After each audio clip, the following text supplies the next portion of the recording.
Hay un dato que la verdad llama mucho la atención. El Foro Económico Mundial dice que la creatividad es ya, bueno, una de las competencias más buscadas en todo el mundo. Sí, suena por todas partes. Totalmente, parece la palabra de moda. Pero, a ver, ¿qué significa realmente? ¿Es solo cosa de artistas, sabes?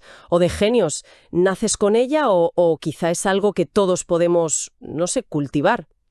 Bienvenidos a esta inmersión que vamos a hacer hoy en el mundo de la creatividad. Hemos recopilado bastante material, artículos académicos, investigaciones, que la miran desde un montón de ángulos, psicológico, educativo, profesional. Incluso en la ciencia, ¿no? Eso es. La idea hoy es, pues, meternos a fondo, entender mejor qué es, cómo pensamos cuando somos creativos, que es distinto a cómo pensamos normalmente, claro, por qué es tan importante ahora. Y, sobre todo, la gran pregunta, ¿se puede entrenar? Vamos a desgranar esto un poco. Y fíjate que es un tema muy, muy oportuno, ¿eh? Vivimos en un mundo que cambia constantemente, lleno de incertidumbre, que pide a gritos soluciones nuevas, enfoques diferentes. Sí, totalmente. Como dicen varias de las fuentes, en este contexto, ser creativo ya no es un lujo, ¿sabes? Es casi una herramienta de supervivencia. ¿Y de progreso? Totalmente de acuerdo. Empecemos por lo básico, que a veces es lo más lioso. Definir la creatividad. Suena fácil, ¿verdad?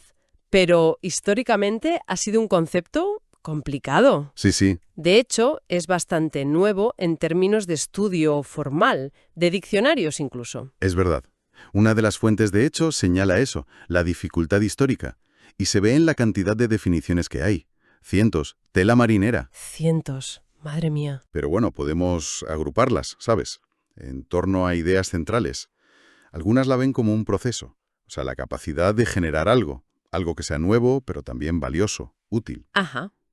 Como una idea que no solo es original, sino que sirve para algo. Que resuelve un problema o aporta valor, ¿no? Exacto, eso es.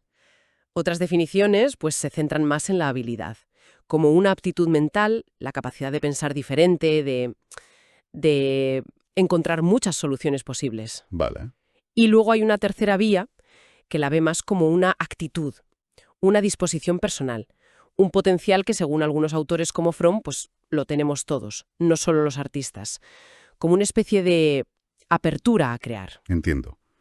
Entonces, si tuviéramos que pillar la esencia, ¿cuál sería el hilo conductor de todo esto? Pues mira, yo creo que esa combinación que mencionabas, novedad y útil, originalidad y valor, eso parece ser el núcleo duro, ¿sabes?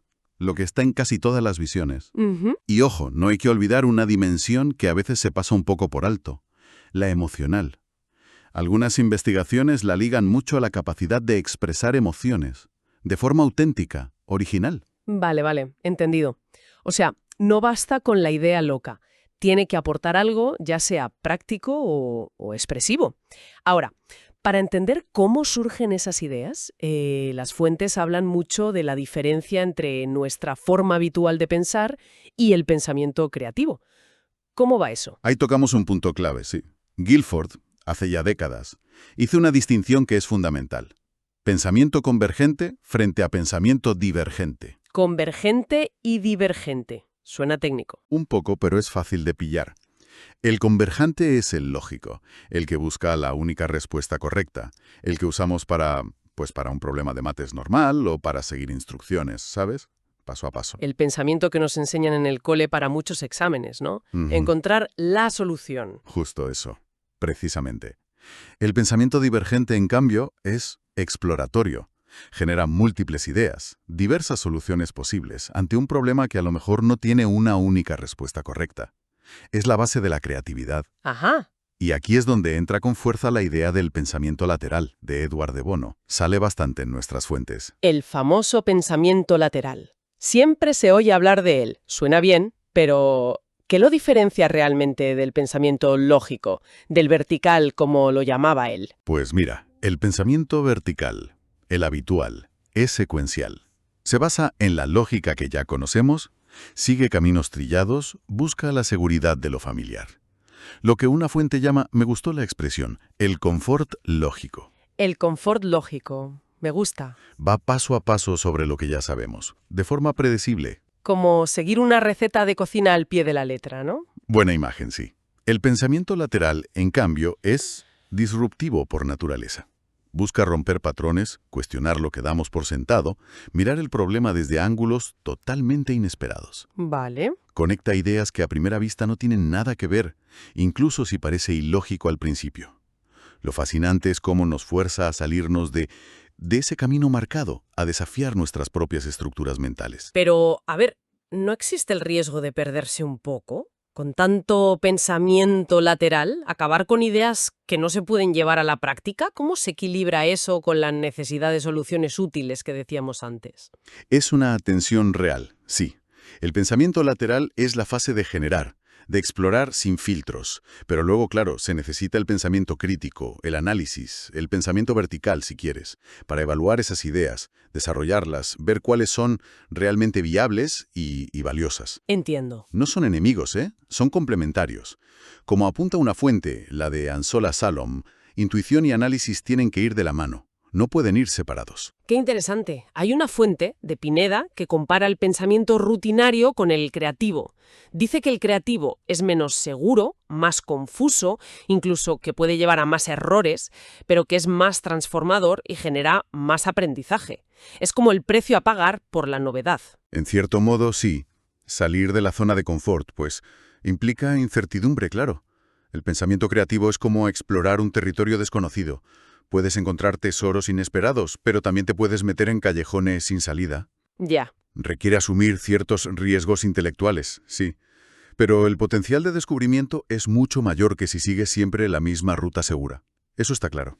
¿Y cómo es ese proceso de exploración? ¿Es simplemente sentarse a esperar que llegue la inspiración divina, la musa? Ojalá fuera tan fácil. No, no. Hay modelos que intentan describir las fases. El clásico es el de Wallace, que habla de 4 etapas. Preparación, que es investigar, empaparte del tema. Incubación, dejarlo reposar, que el subconsciente trabaje. Ajá, como dejarlo en segundo plano. Eso es. Luego la iluminación, el eureka, cuando emerge la idea. Y finalmente la verificación, comprobar si funciona, si es válida. Aunque bueno, hay que decir que estas fases no siempre son tan lineales, ¿eh? A veces se salta, se vuelve atrás. Vale, vale. No es magia, hay un proceso, aunque sea un poco caótico. ¿Y qué me dices de las personas? ¿Hay un perfil de persona creativa? Las fuentes mencionan rasgos, ¿no? Más que un perfil único, lo que parece que hay es una complejidad interesante. Csikszentmihalyi habla de personas con una personalidad compleja, o sea, capaces de integrar rasgos que parecen contradictorios. ¿Como por ejemplo? Pues mira, pueden ser muy enérgicos y a la vez necesitar calma, muy inteligentes pero con cierta ingenuidad, rebeldes en algunas cosas y conservadores en otras. Lo sorprendente no es tanto qué rasgos tienen, sino su capacidad para combinar esas aparentes oposiciones. Eso rompe bastante con el estereotipo del genio loco, ¿no? Que parece que solo puede ser una cosa. Totalmente. Lo desmonta bastante. Otros estudios, como los de Mackinnon o Pineda, que se centraron más en profesionales o investigadores, apuntan a rasgos como, una curiosidad intelectual insaciable, flexibilidad mental, un cierto escepticismo ante lo establecido. No dar nada por sentado. Eso. Independencia de juicio, persistencia ante los obstáculos, muy importante esto, y, clave, una fuerte motivación intrínseca. Motivación intrínseca, te refieres a que disfrutan del proceso en sí mismo, más allá del resultado. Exacto. Lo que les mueve no es principalmente la fama o el dinero, que pueden venir o no, sino el placer de explorar, de resolver el puzzle, la alegría del propio acto creativo. Teresa Amabile, que citan las fuentes, insiste mucho en esto. Esta motivación interna es crucial. Ya. Parece ser el combustible que mantiene el motor en marcha, sobre todo cuando las cosas se ponen difíciles o no salen a la primera. Entendido. O sea, no hay un molde único, pero sí patrones. Curiosidad, flexibilidad, persistencia y esa motivación que viene de dentro. ¿Y dónde vemos actuar toda esta creatividad? Obviamente en las artes, eso es lo primero que pensamos. Pero las fuentes la sitúan en muchos más sitios. Desde luego, en la ciencia y la investigación es absolutamente fundamental. Es lo que permite formular hipótesis nuevas, diseñar experimentos originales, interpretar datos de formas inesperadas. Sin ella, la ciencia no avanzaría, se estancaría. Pero una fuente, la de Anzola Salom, introduce un matiz interesante con los paradigmas científicos de Kuhn. Dice que pueden limitar la creatividad si uno se aferra demasiado a ellos. Es una tensión clásica, sí. Los paradigmas, las grandes teorías o marcos aceptados en un momento dado, dan una estructura útil para investigar, claro, pero si se vuelven dogmas, pues Claro, pueden cegar a los científicos ante nuevas posibilidades que no encajan en el molde. claro, si solo buscas lo que confirma tu teoría. Exacto. Por eso, Ansola Salom aboga por una actitud crítica y abierta, e insiste mucho en la importancia de los enfoques interdisciplinares. Los problemas complejos de hoy raramente se resuelven desde una única disciplina. Conectar saberes es un acto creativo en sí mismo. Tiene todo el sentido. Y en el mundo del trabajo, más allá de la ciencia pura, mencionamos al principio que es una habilidad muy demandada. Muchísimo. Los datos del Foro Económico Mundial lo confirman año tras año. Y no es solo una moda pasajera, ¿eh? Las empresas la valoran porque necesitan innovación para sobrevivir y crecer. Necesitan gente que piense críticamente, que resuelva problemas complejos de formas nuevas, que se adapte a un entorno que no para de cambiar. Claro. Una fuente cita ejemplos como 3M, que es conocida por fomentar activamente que sus empleados dediquen tiempo a proyectos creativos personales, incluso si no están directamente relacionados con su trabajo principal. Y los beneficios van más allá de la innovación pura y dura, ¿verdad? Recuerdo que Tapia López mencionaba mejora de la motivación, autoestima, adaptación. Sí, parece que tiene un impacto positivo en el clima laboral y también en el desarrollo personal de los empleados. Y esto nos lleva al último ámbito que tocan las fuentes, la vida personal. ¿Cómo influye la creatividad en nuestro día a día, más allá del trabajo o de los grandes descubrimientos? Pues las fuentes la conectan directamente con el bienestar emocional. Se sugiere que tener actividades creativas, las que sean, puede ayudar a reducir el estrés, la ansiedad, a canalizar y expresar emociones difíciles. Y simplemente a generar satisfacción, ¿sabes? Sentido de logro, al crear algo propio, por pequeño que sea. Hacer algo con tus manos, escribir, cocinar de forma inventiva. Ya. Varias fuentes la presentan casi como una necesidad humana básica para desarrollarse plenamente, no solo un extra opcional para quien tenga tiempo. Visto así parece algo bastante fundamental, sí. Lo que nos lleva de vuelta a la gran pregunta. Si es tan valiosa en tantos ámbitos, ¿podemos hacer algo para potenciarla? ¿Se puede aprender a ser más creativo o es algo con lo que se nace? Un punto clave y crítico es la educación. Varias fuentes señalan que los sistemas educativos tradicionales, a menudo priorizan el pensamiento convergente, la respuesta única, y pueden incluso, sin querer, reprimir la creatividad al buscar uniformidad.